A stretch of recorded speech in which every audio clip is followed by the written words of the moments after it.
Abbas aura eu les 3 séquences finalement sur cette action. Talal. Renversement direct à destination de Simondia. La transition défensive plutôt intéressante du côté de Cholet. Et Simondia, on sait, il peut repiquer ou il peut fixer finalement. Avec l'arrivée de la Touchant.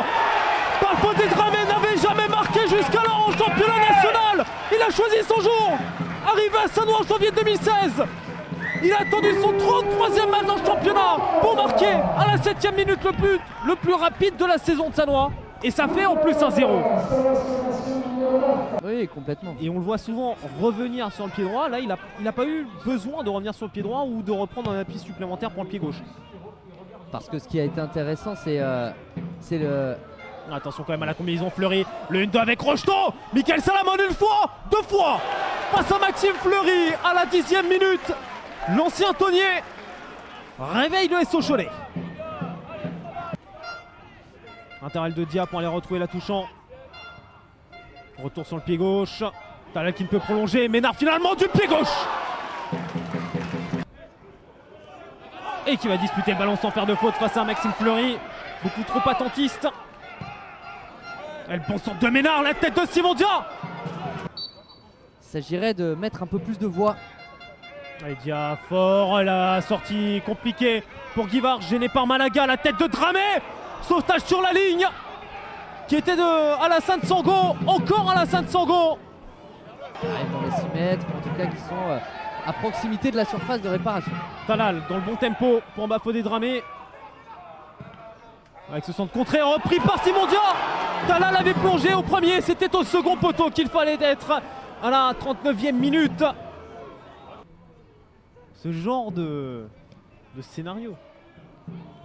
Allez, Rocheteau servi dans la surface de réparation. Rocheteau.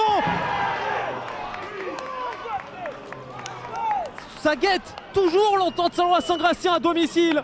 Avoir des occasions de ne pas les concrétiser. Il aura suffi d'un seul tir cadré au meilleur buteur du championnat pour qu'il inscrive sa 13e réalisation et permette à Cholet, après 40 minutes globalement très moyennes, d'égaliser ici à Saint-Gratien. Malaga face à Amidouba. Et toujours le point de pénalty recherché. Amidouba qui avait repris. Dramé qui reprend.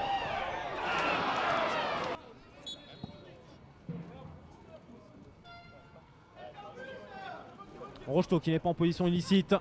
Pour le centre coupé au premier poteau ou presque. Vous voyez, à 40 premières minutes, on ne voyait pas ça. On les voyait pas, mais on les voit sur les 5 dernières. Et heureusement finalement que la mi-temps est sifflée maintenant sur ce score de 1 but partout entre l'entente Sannois Saint-Gratien et le SO Cholet. Bafodé Dramé, 6e minute. Réponse de Rocheteau à la 41e. Bafodé Dramé décalé côté gauche. Soutien avec Kiribi. La frappe contrée, c'était pas du tout le meilleur choix avec la Touchant qui était bien disponible, bien décalé sur le côté droit. Finalement, rampe de lancement parfaite de Fleury pour Rocheteau. En retrait encore avec Fleury, le contrôle un petit peu long et pourtant Fleury sur la première frappe dans cette seconde période vient inscrire son premier but avec le SO Cholet. Il avait marqué une fois en national, c'était contre Cholet. Voici donc maintenant buteur avec le SO Cholet. 41e minute, 2-1 pour Cholet. Shafik Abbas avait pas beaucoup d'espace en première période dans le couloir. Non. Là il en a. Abiza dans le cœur du jeu, il n'avait pas l'espace de décrocher, là il décroche. Talal lui aussi a de la place et du coup il peut donner ce très bon ballon à Bafodé Dramé. La frappe a été contrée de Bafodé Dramé. Frayeur pour Théo Guivard à la 57e minute. Kiribi encore, bon crochet face à Rocheteau. Et sur le pied gauche, ce petit centre intéressant, la tête de la bord. Capté par Théo Guivard. Kevin Farad de Mathieu Gérand. Et se projeter aussi à l'opposé, c'est ce qu'il fait là, hein. On le voit rentrer dans la surface de réparation alors que c'est Diaye qui a ce ballon, la frappe de Diaye qui est renvoyée par Guivard. Second ballon avec Talal, le centre au second poteau. Ballon renvoyé par Sango. Un but partout entre Maringan et Lyon-Duchère, c'est l'une des évolutions au score. Bafodé Dramé, angle fermé. Théo Guivard pour l'arrêt. Shafik Abbas pour le deuxième corner du match. Malaga plus haut que tout le monde. Farad au dégagement. La volonté affichée est de laisser le ballon à cette équipe ententiste et de c'est laissé intelligemment hein, à l'image de de se cette projeter. récupération. Mexique au départ, Abbas à l'arrivée. Talal en 9e corner de la partie pour Sannois. Ballon boxé par Guivarch.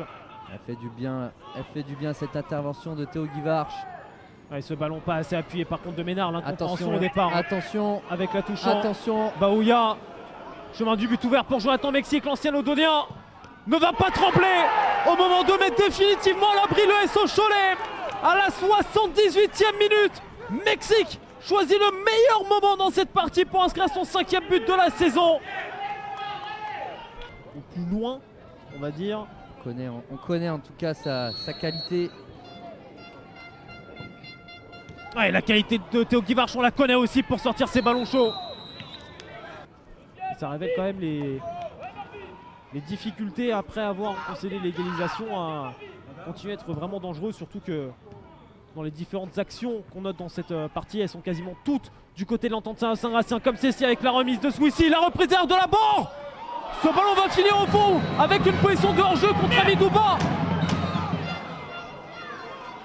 Rien ne sourit à l'Entente Saint-Gratien ce soir, pas même les deux frappes qu'il y a eu avant cette position illicite.